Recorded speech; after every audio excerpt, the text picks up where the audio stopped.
हे बघा, याला म्हटलं जातं बोंबपट्टी. आज आपण प्रोडक्ट नॉलेज बघणार आहे. प्रोडक्ट नॉलेज मध्ये काय काय वापरलं जातं ते बघणार आहे. आता बघा, कॉर्ड सेट मध्ये आपण ही पट्टी टाकली होती, बरोबर. ह्याला म्हटलं जातं बोंबपट्टी. ही तुम्हाला अमेझॉन वर मिळेल आणि शिवण कामाच्या वस्तू जिथे मिळतात तिथं मिळेल. पण कुठं मिळेल शिवण कामाच्या वस्तू? ज्या ठिकाणी होलसेलर असतात ना तिथेच. लोकल जे असतात शिवण कामवाले त्यांच्याकडे पण नाही मिळणार. त्यामुळे तुम्ही त्या ठिकाणी बघा किंवा मग सरळ अमेझॉन, मिशो त्याच्यावरती इझिली तुम्हाला भेटून जाईल. ठीक आहे. याला म्हटलं जातं बोंबपट्टी, जे आपण आता कॉर्ड सेट मध्ये वापरलेलं आहे ते. हे बघा, असं पातळ असतं, प्लॅस्टिक मध्येच असतं ते जवळपास. ठीक आहे, टाका त्याच्यात.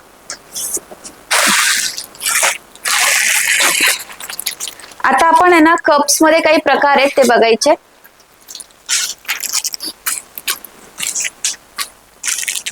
या ठिकाणी मी काही कप्स तुम्हाला दाखवते. सगळ्यात जास्त रेग्युलर चालणारे हे कप, बरोबर. हे कप तुम्हाला इझिली भेटून जातील कुठे पण, म्हणजे पटकन भेटतात हे. आणि याच्यामध्ये नंबर्स असतात, जे ते नंबर्स अशा आपल्याला प्लास्टिकच्या बॅक साईडला छोट्या नंबर्स मध्ये लिहिलेलं असतं. ठीक आहे. तर जितके साईजचे तुम्हाला कप्स हवे आहे त्या साईजचे तुम्ही कप्स हे मागवू शकतात. छोटी मोठी जे पण साईज असेल ते. तर हे रेग्युलर आपल्या प्रिन्स कटच्या ब्लाउजला टाकू शकतो. रेग्युलर प्रिन्स कटच्या ब्लाउजला टाकू शकता तुम्ही. ह्याला सभ्यसाचीला पण हे यूज करू शकता, जसं की काल तुम्हाला शिकवलंय. जर तुम्हाला अशा प्रकारचे इम्पॉर्टेड काय म्हणतात, इम्पॉर्टेड, ठीक आहे, तुम्हाला अशा प्रकारे इम्पॉर्टेड कप नाहीच मिळाले तर मग तुम्ही सभ्यसाचीमध्ये रेग्युलर कप्स टाकू शकता. ठीक आहे. आता हे जे इम्पॉर्टेड कप आहे हे देखील आपल्याला मार्केटमध्ये भेटतात. आणि जर मार्केटमध्ये नाही मिळालं तर तुम्ही अमेझॉन, मिशो, फ्लिपकार्ट कुठूनही मागवू शकतात. आता बघा, हा जो कप्स आहे ना, याला या ठिकाणी नंबर दिलेला आहे, 38B म्हणून नंबर दिलेला आहे. ह्याच्यामध्ये पण वेगवेगळे साईजेस येतात. जे पण तुम्हाला साईज हवी आहे नंबर नुसार ते साईज तुम्ही मागू शकतात.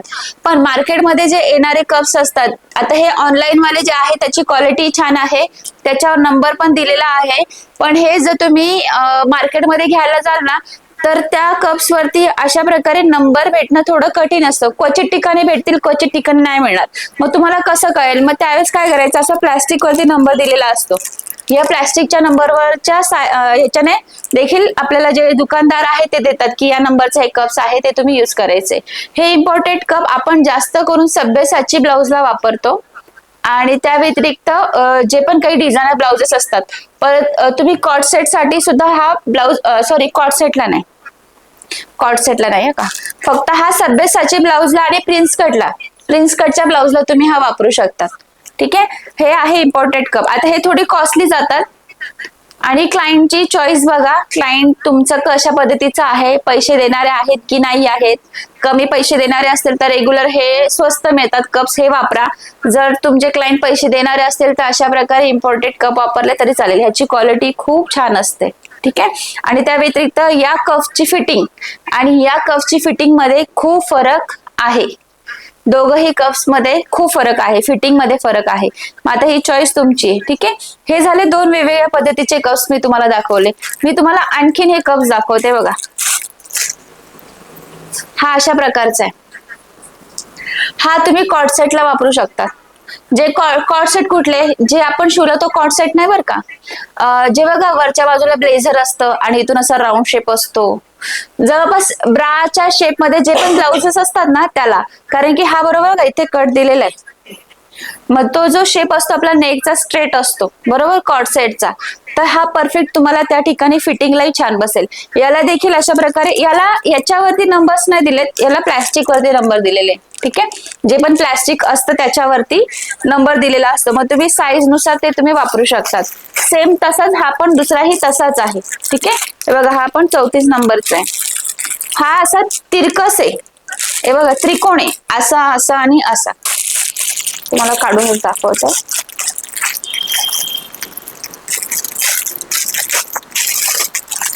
बघा, हा असा त्रिकस आहे, त्रिकोण आहे, बरोबर.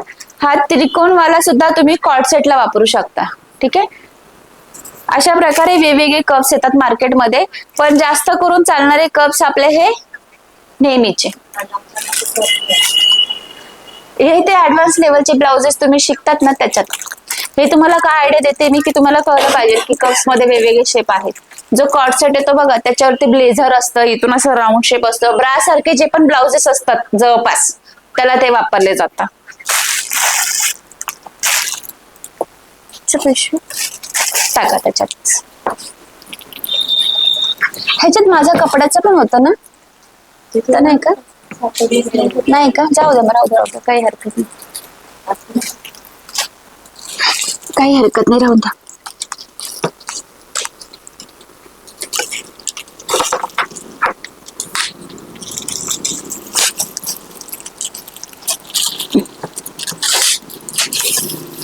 काय ते पॅक करा खालून.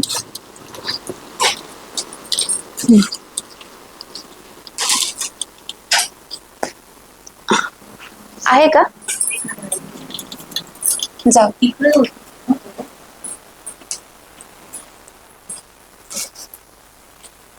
जाऊ दे, जाऊ दे.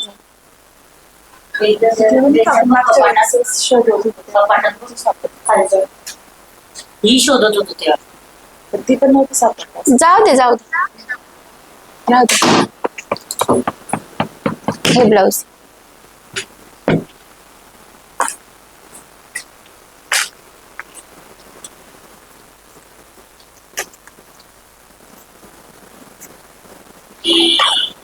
आता बघा, ह्याला म्हटलं जातं कुशन आयरन. थोडस किंचित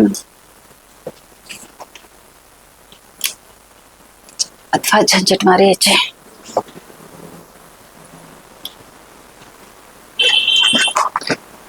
नेमका चहाचा डाग पडला. चहा पित होते, साय होते, जी साय अशी लटकून डायरेक्ट खाली.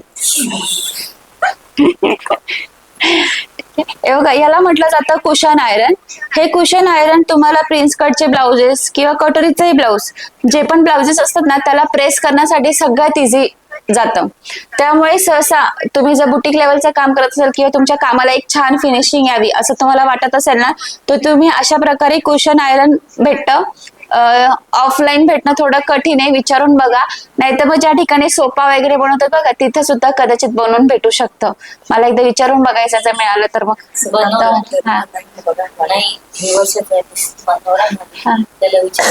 हा, विचारून बघा ना. ठीक आहे, त्या ठिकाणी तुम्हाला इझिली भेटून जाईल. याच्यात सुद्धा वेगवेगळे शेप येतात. असा लांब आकारात येतो, राऊंड आकारात येतो, सलंबाईक येतो, वेगवेगळ्या आकारात येतात. आता हे कुशन जे आहे ना, आयरन कुशन, हे थोडं वरच्या अजून सॉफ्ट आहे, खालून कडक आहे. आता हे कुशन कसं यूज करायचं, हे बघा. जे पण आपले प्रिन्स कटचा हा पोर्शन असतो राईट, किंवा कुठलाही प्रिन्स कटचा असो, टक्सचा असो, तुम्ही राऊंड शेप असतो ना, त्यामुळे काय होतं, तुम्ही जर असं सरळ प्रेस केलं तर तो परफेक्ट प्रेस नाही होत. पण तुम्ही याच ठिकाणी जर कुशन आयरन वरती हा प्रेस केला ना, हा पोर्शन, की एकदम परफेक्ट कुशन वरती आपलं प्रेस जे आहे ते एकदम परफेक्ट होतं. त्यामुळे काय होतं, आपल्या ब्लाउजला एक छान फिनिशिंग येते. आणि सहसा सगळ्यांनी, म्हणजे माझं ते पर्सनली मत आहे की प्रत्येकाने जे पण तुम्ही ब्लाउज कराल ना, त्या ब्लाउजाला आहे ना तुम्ही प्रेस करायचंच आहे कंपल्सरी. तुम्ही जोपर्यंत, मला डाळवट्टी आली बा खायला. काय फोन करायचा ना, हळू फोन करायचा ना. त्याच्यातली भाजी फक्त घरी जाऊन टिफिन मध्ये टाक. अच्छा. फोन करायचा ना, मी आले असते ना. हा, थँक्यू. खानदेशकडच्याच आहेत त्या जळगाव भुसावळच्या. डाळवटी फेवरेट आहे. तर तुला आवडतं म्हटलं, हा आवडते, मी आणते म्हटलं. हा, मी करेल त्या. हा, नाही त्या दिवशी तुम्ही पण छान केली होती ना डाळबट्टी. नव्हती आणली का बट्टी? हो, थंड झाली. जाऊ दे, सगळं आणली, भाजी, वरण. ठीक आहे, चालेल. हे बघा, माझं प्रत्येकाला पर्सनली मत आहे, ज्यावेळेस पण तुम्ही ब्लाऊज शिवतात ना, शिवण्याच्या आधी अस्तर असो की कापड असो, मेन फॅब्रिक असो, तुम्ही त्याला प्रेस करूनच घ्यायचंय कंपल्सरी. प्रेस करून झाल्यानंतर देखील शिवल्यावर सुद्धा एकदा प्रेस करायचंच आहे. तुम्ही एखाद्या कामाला जर फिनिशिंग दिली ना, तुमची कदाचित फिटिंग इकडे तिकडे जरी झाली ना, क्लायंट ते ऍडजस्ट करून घेतील ब्लाऊजच्या फिनिशिंग बघून. ही एक टिप छान आहे, तुम्ही लक्षात ठेवा. क्लायंट काय करतात, थोडं फिटिंग इकडे तिकडे झाले ना चालेल, पण ते ब्लाऊजचं फिनिशिंग बघून आहे ना, कधी कधी ती फिटिंग सुद्धा ऍडजस्ट करून घेते. पण सहसा मी आता तुम्हाला अशा पद्धतीने शिकवलं आहे की त्याच्यामध्ये फिटिंग मी जे पण पद्धत तुम्हाला शिकवली आहे त्याच्यामध्ये सहसा तुम्हाला फिटिंग आणि फिनिशिंग दोघं येणारच आहे. पण मी तुम्हाला सांगण्याचं तात्पर्य काय की क्लायंटला खुश करण्यासाठी त्या गोष्टी खूप महत्वाच्या आहेत. त्यामुळे सगळ्यांनी आयरन वापरायचीच आहे, प्रेस करायचंच आहे ब्लाऊजला. ठीक आहे. तर अशा प्रकारे कुशन आयरनचा तुम्हाला वापर करून तुम्ही ब्लाऊजला एक छान फिनिशिंग देऊ शकता.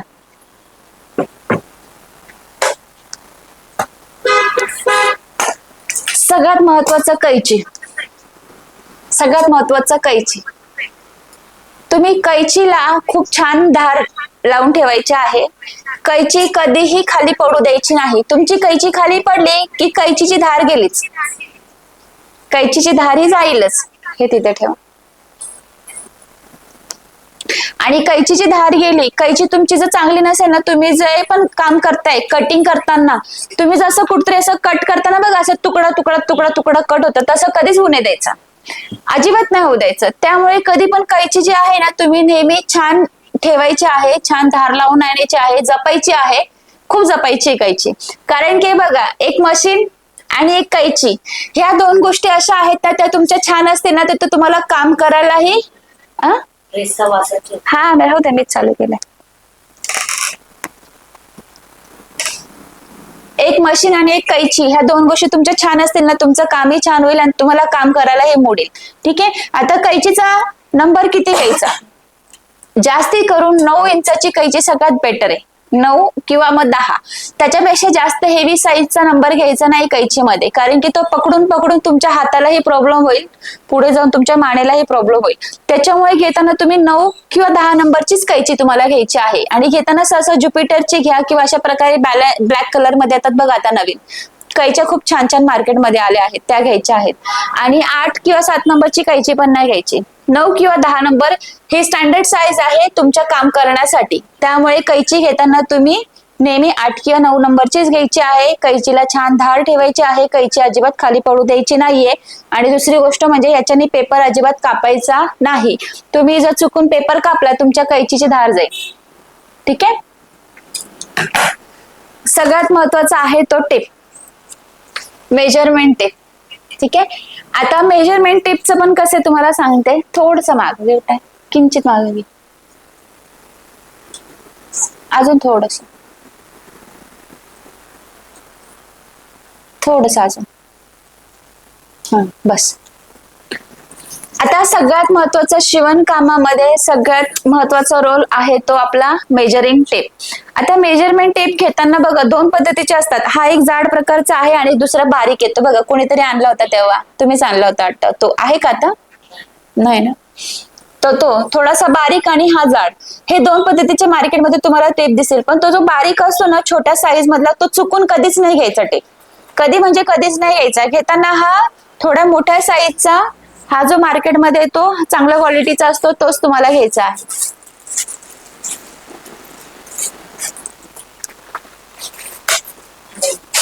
नाही जाऊ. हे बघा आपल्याला मेजरमेंट टेप आपल्याला नेहमी मोठ्या साईजचाच घ्यायचा आहे, तो छोट्या साईजचा घ्यायचा नाही. याच्यापेक्षा थोडी छोटी साईज असते. त्याचे नंबर्स आणि याच्या नंबर्स मध्ये जमीन आसमानचा फरक आहे. त्याच्या क्वालिटीमध्ये याच्या क्वालिटीमध्ये तर फरक आहेच, पण नंबरिंग मध्ये सुद्धा फरक पडतो. आणि तुमचं नंबरिंग चुकलं तर तुमचं मेजरमेंट पण चुकेल. त्यामुळे मेजरमेंट टेप हा नेहमी चांगलाच घ्यायचा आहे. असा थोडा ब्रॉडवाला घ्यायचा आहे, बारीकवाला नाही. आणि दुसरी गोष्ट, हा टेप कधी पण असा फोल्ड करून नाही ठेवायचा. फोल्ड करून नाही ठेवायचा. असं ओपन करायचा आणि ओपन करून तुम्ही कुठेही लटकून द्या किंवा या ठिकाणी होल आहे, जसं मी तिथे हे लावली, सुईला लावून ठेवते मी कधी कधी, तसं लावून ठेवायचा. फोल्ड करून ठेवायचा नाही टेप. ठीक आहे. तर दुसरी गोष्ट म्हणजे स्केल. तिरकस स्केल कुठे गेला? आहे.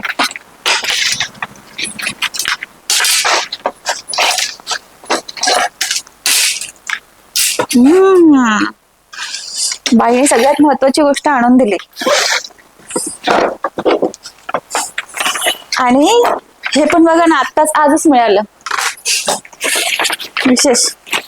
चालेल, चला, नो इश्यू. सरळवाली स्केल बघत होते. नाही चालेल, नाही काय नाही, असं कुठली ब्लॅक? ती नाही हो, सरळवाली आपले रेग्युलर. हा,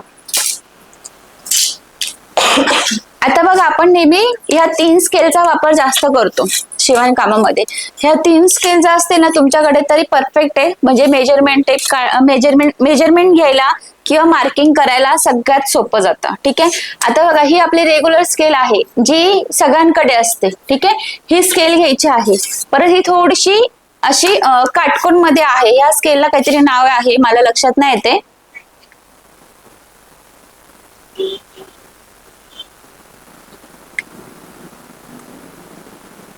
नाव नाही लागते. ट्रायंगल मध्ये ही ट्रायंगल शेप मध्ये ही जी स्केल आहे ना ती घ्यायची आहे. याच्यात 2 साईज येतात. ही स्केल आपण नेहमी घेतो. ठीक आहे. ही एक स्केल आणि आणखी एक ब्लॅक कलरची पत्ती तिथं होती. ब्लॅक कलरची ती बघ अशी ट्रायंगल वाली होती. आहे ते, यांना जास्त उठवते मी. चला परत स्टार्ट करते.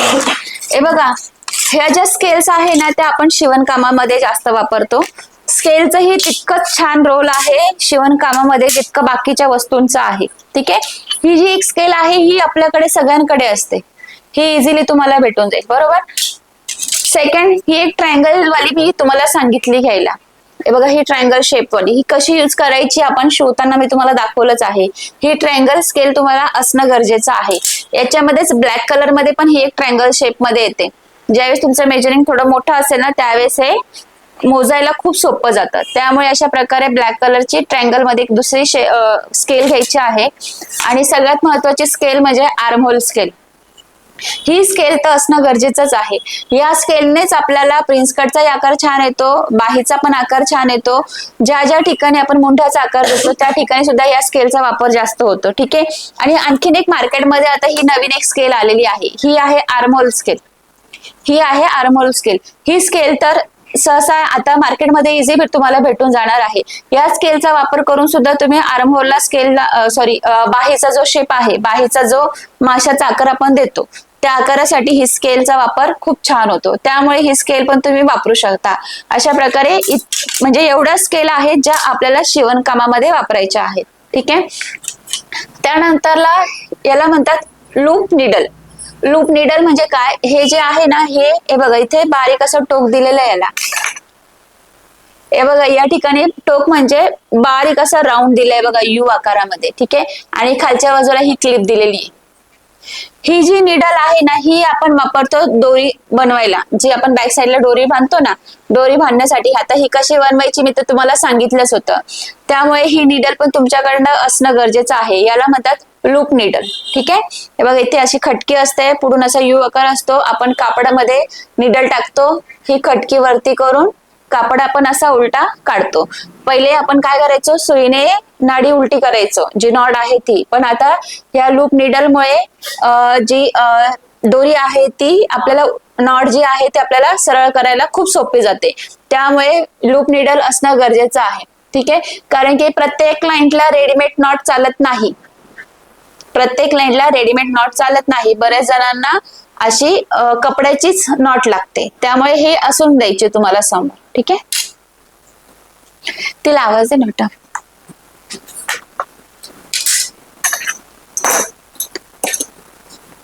हा कापड ना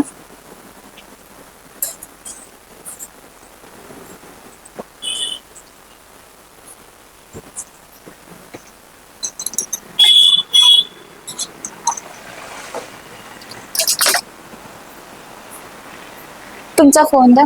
या औषधच्या फोन मध्ये ना स्टोरी व्हिडिओ छोटा. आता बघा मार्केटमध्ये आहे ना इथून जवळून असं घेऊन मग बॅकला जाशील. हे बघा मार्केटमध्ये अशा प्रकारे व्हीलर मिळतं. मार्कल व्हीलर म्हणतात त्याला. ठीक आहे. हे व्हीलर आहे बघा, हे जे आहे ना हे बघा असं आहे. या व्हीलरला पुढच्या बाजूला असं खाली टोकं दिलेले. आता हे व्हीलर काय यूज करायचं, ज्यावेळेस तुम्ही फिटिंग टाकता ब्लाउजची, ज्यावेळेस तुम्ही ब्लाउजची फिटिंग टाकता, समजा आता तुम्ही इथे मार्किंग केलेले बरोबर, ही 1.5 इंचाची तुमची मार्जिन असते राईट.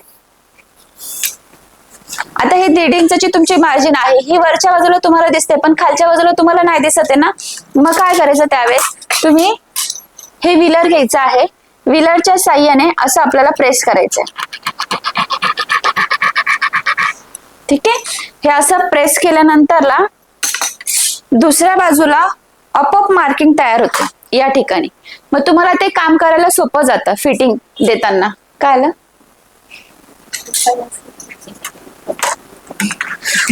निघालाच नाही. ठीक आहे. तर या व्हीलरचा वापर त्यासाठी आपण करतो. म्हणजे दुसऱ्या बाजूला आपल्याला मार्किंग करायला, फिटिंग करायला प्रत्येक वेळेस चॉकने मार्किंग करायची गरज नाहीये. तुम्ही दुसऱ्या बाजूला फक्त हे व्हीलर वापरला का खालच्या बाजूला ते ट्रेस होईल. ट्रेस झाल्यानंतर तुम्हाला ते फिटिंग करायला सोपं जाईल. त्यामुळे हे व्हीलरचा तुम्हाला वापर करायचा आहे. ठीक आहे. त्यानंतर अशा प्रकारे आपण बॉल पिनचा वापर करतो. बॉल पिन मध्ये 2 साईज आहे. ही एक मोठी आहे आणि एक छोटी आहे. या बॉल पिनचा वापर देखील आपण खूप जास्त प्रमाणात करतो. त्यामुळे सहसा तुमच्याकडे हे बॉल पिन्स असणं गरजेचं आहे. ठीक आहे. त्यानंतरला अजून काय राहिलं? झालं ना सगळं? हा, हे कटर.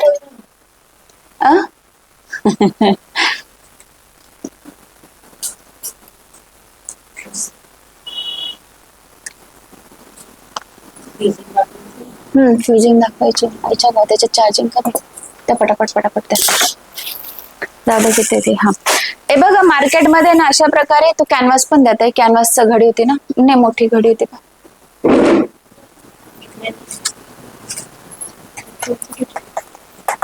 इथे ठेव.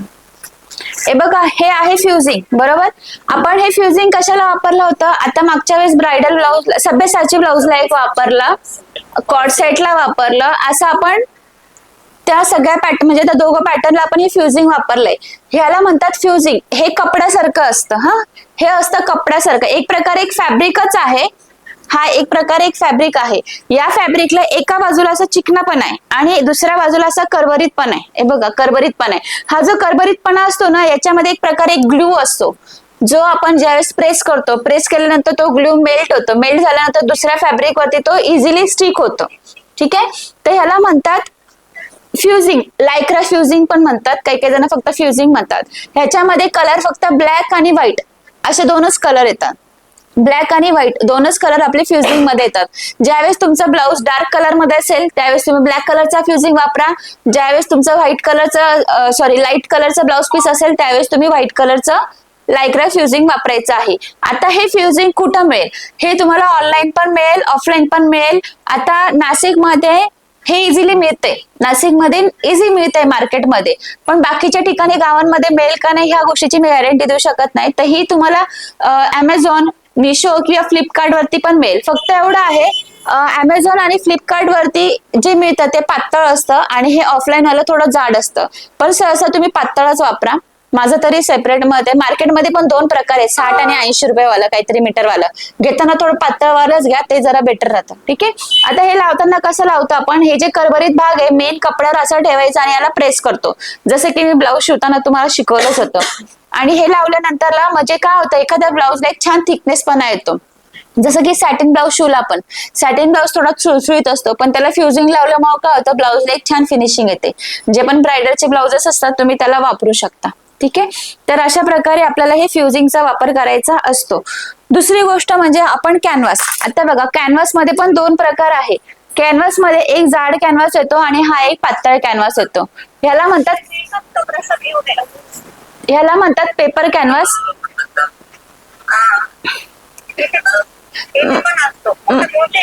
माईक बंद करा, माईक बंद करा, माईक बंद करा.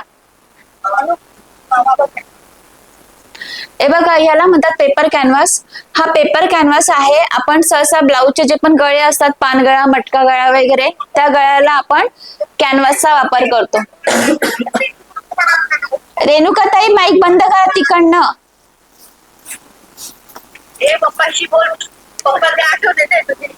ताई माईक बंद करा.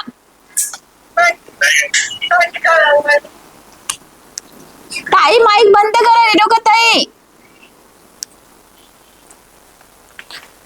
हे बघा, याला म्हणतात पेपर कॅनव्हास. तेव्हा चार्जिंग संपले. ह्याला म्हणतात पेपर कॅनव्हास. पेपर कॅनव्हास आपण गळ्याला वापरतो, पानगळा, मटकगळा, जे पण शेप असतो त्याला. ठीक आहे. या पेपर कॅनव्हासला देखील दोन भाग आहे, एक मॅट मध्ये आहे आणि हा एक शाईन मध्ये आहे. जो शाईन वाला पार्ट असतो ना तो आपण प्रेस करताना स्टिक होतो, हा मॅट वाला भाग वरच्या बाजूला येतो. ठीक आहे. अशा प्रकारे आपण हा कॅनव्हासचा वापर करतो. याच्यामध्ये जाड आणि पातळ येतो. जाड कॅनव्हास वापरायचा नाही, त्याच्यामध्ये पावडर कोटिंग असतं, पावडर निघतं. बसतं का जरा वेळ, एक 10-15 मिनिटं फक्त. हा हा.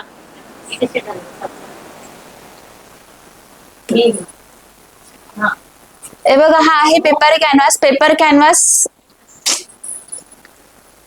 मध्ये जसं मी सांगितलं की दोन प्रकार असतात, एक जाड आणि एक पातळ असतं. जाडवाला अजिबात वापरायचं नाही. जाडवाल्यामध्ये थोडंसं पावडर असतं, पावडर कोटिंग सारखं असतं. ते तुम्ही कट केलं का मशीन वरती ती डस्ट पडते, ते काही कामाचं नाही. सहसा तुम्ही अशा प्रकारे पेपर कॅनव्हासचाच वापर करायचा आहे.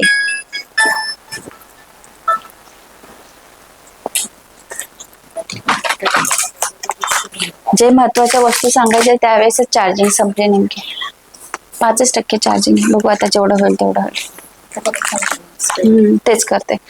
हे बघा, आता आपण चॉकचा वापर जास्त करतो शिवणकामामध्ये, बरोबर. आता शिवणकामामध्ये जे चॉक वापरतो आपला हा रेग्युलर चॉक असतो. ठीक आहे. हा रेग्युलर चॉक जो असतो ना तो आपण जास्त करून सगळेच टेलर वापरतात. पण या चॉकने काय होतं, ज्यावेळेस आपण मार्किंग करतो ना त्यावेळेस ना असं डस्ट पडतं. चॉकचं काय पडतं, डस्ट पडतं. डस्ट पडल्यामुळे काय होतं, त्या आजूबाजूला सगळं पसरतं, सगळीकडे असं ते पावडर पावडर दिसते. तर याला अजून एक ऑप्शन आलेला आहे मार्केटमध्ये, पांडा चॉक. याला म्हणतात पांडा चॉक. हा वॅक्स बेस मध्ये असतो. ठीक आहे. हे बघा, अशा प्रकारे हा पांडा चॉक मार्केटमध्ये तुम्हाला इझिली भेटून जाईल. आता हे मार्केटमध्ये म्हणजे आहे, पहिले नव्हतं भेटत पण आता आहे. पण ज्यांना नाही मिळालं त्यांनी अमेझॉन वरनं मागवून घ्या. ठीक आहे. अशा प्रकारे पांडा चॉकचा आपल्याला वापर करायचा आहे. या पांडा चॉकचा आणखीन एक फायदा काय आहे माहिती का?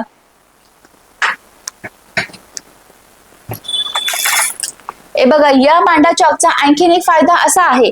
आता बघा, आपलं रेग्युलर जो चॉक आहे ना याची मार्किंग केली का ही मार्किंग मिटत नाही, बरोबर. ही ज्यावेळेस तुम्ही धुवाल तेव्हाच जाईल. पण त्या व्यतिरिक्त तुम्ही या ठिकाणी पांडा चॉकचा जर वापर केला ना, एक छान फायदा आहे. फायदा कसा माहिती का? ज्यावेळेस तुम्ही पांडा चॉक वापरता ना, हा लाइनिंग मारला, बरोबर. हे लाइनिंग केल्यानंतरला हा असा तर रिमूव्ह होणारच नाही. पण बेस्ट वे याला अजून एक ऑप्शन काय माहिती का? तुम्ही याला आहे ना हे करून घ्या, असं कॅमेरा उचलून फक्त जवळ घ्या, असंच तुम्ही खालून उचला, उचला असं. हा, हे बघा, या पांढऱ्या चॉकची आपण इथे लाइनिंग्स केल्यात. लाइनिंग्स केल्यानंतरला बघा, प्रेस केल्यानंतरला सगळ्यात जास्त फायदा काय माहितीये का? प्रेस केल्यानंतर ह्या लाईन्स पूर्ण मिटून जातात. हे बघा, पूर्ण मिटून जातात. हे दाखव, फ्रंट कॅमेरा कर.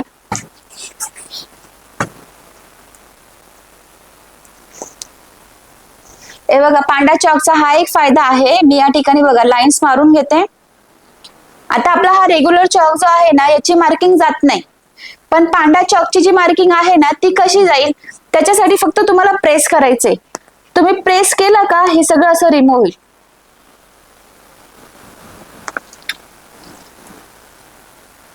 हे बघा, दिसते का मार्किंग? पूर्ण मार्किंग गायब झाली. पांढऱ्या चॉकचा हा एक फायदा आहे. ठीक आहे. आता या पांढऱ्या चॉक मध्ये आणखीन एक गोष्ट आलेली आहे, ती म्हणजे बघा अशी पेन्सिल. ही पेन्सिल देखील मार्केटमध्ये तुम्हाला आलेली आहे. आता ह्या पेन्सिलचा वापर पण सेम पद्धतीने करायचा आहे. ही पण पेन्सिलच आहे, सॉरी पांढऱ्या चॉक सारखीच आहे. म्हणजे पांढऱ्या चॉक मध्येच पेन्सिल बेस आहे. ठीक आहे. हा चॉक आहे, हा आहे, ही आहे पेन्सिल. ठीक आहे. समजा तुमच्याकडे चॉक नसेल तर तुम्ही या पेन्सिलचा वापर करू शकतात. याला सुद्धा सेम तसंच आहे. आपण या ठिकाणी लाईन्स टाकून घ्यायच्या. लाईन्स टाकून झाल्यानंतरला फक्त प्रेस करायचं. ठीक आहे. हे बघा, प्रेस केल्यावरती दिसतंय का लाईन्स तुम्हाला? हा फायदा आहे पांढरा चॉक आणि पांढरा पेन्सिल. अशा प्रकारे तुम्हाला मार्केटमध्ये या दोन गोष्टी भेटतील. या दोन गोष्टी वापरून सुद्धा तुम्ही या चॉकचा वापर करू शकतात. म्हणजे या चॉक पेक्षा या चॉकचा हा एक बेनिफिट आहे. आता बघा, हे झालं. आता या चॉक व्यतिरिक्त आणखीन एक मार्केटमध्ये ना अशा प्रकारे रिफिल्स आलेले आहेत. रिफिल्स म्हणजे एक प्रकारे रिफिलच म्हणता येतील ना, अशा प्रकारे मार्केटमध्ये रिफिल्स आलेले आहेत. आता या रिफिलचाही वापर तितकाच छान आहे. आता ज्यावेळेस पण तुम्ही मार्किंग करतात, आता बरेच वेळेस काय होतं माहितीये का, आपण मार्किंग करतो ना, मार्किंग करताना बघा, आता समजा आता ही रिफिल मी वापरले की याला बंद करायची, त्याच्यावरून तू सुद्धा आपण प्रेस करायचंय. गायब झाले की नाही, आहे की नाही छान मॅजिक. हा एक फायदा आहे या रिफिलचा. फक्त एक तोटा असा आहे की ही एकदा वापरली का लगेच म्हणजे हे होऊन जाते, त्यामुळे ही थोडी कॉस्टली पडते. बट ज्यावेळेस तुम्ही एखादं चांगल्या वर्कचं काहीतरी काम करताय त्यावेळेस तुम्ही वापरू शकता. ठीक आहे, ही रिफिल सुद्धा तुम्हाला मार्केटमध्ये भेटून जाते. या रिफिलचा हा एक फायदा आहे. ठीक आहे, त्यानंतरला बघा ही आहे, याला म्हणतात फ्युजिंग टेप. फ्युजिंग टेपचा वापर कशासाठी करतात ते मी तुम्हाला सांगते.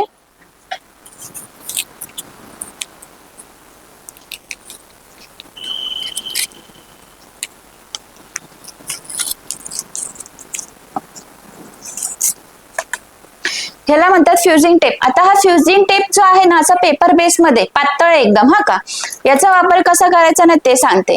त्याच्यासाठी मी थोडासा तुकडा घेतला. ज्यावेळेस पण आपण समजा हे ब्लाऊज आहे बरोबर, ह्या ब्लाऊजला आपण काय करतो, असं फोल्ड करतो. ज्यावेळेस आपण हात शिलाईचं काम असेल किंवा नेकला आपण पलटी करतो ना एक्स्ट्रा कपडा, त्याच्यासाठी तर तो आपल्याला चिटकवण्यासाठी ना हा फ्युजिंग टेप असं ठेवायचं याच्यावरती. असं ठेवल्यानंतर कपडा फोल्ड करायचा. फोल्ड केल्यानंतरला याच्यावरून प्रेस करून घ्यायचं.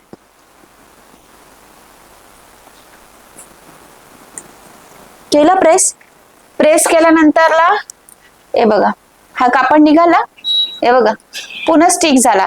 तुम्हाला ज्यावेळेस हात शिलाईचा कंटाळा येत असेल ना, त्यावेळेस तुम्ही या टेपचा वापर करू शकता, फ्युजिंग टेपचा. ठीक आहे,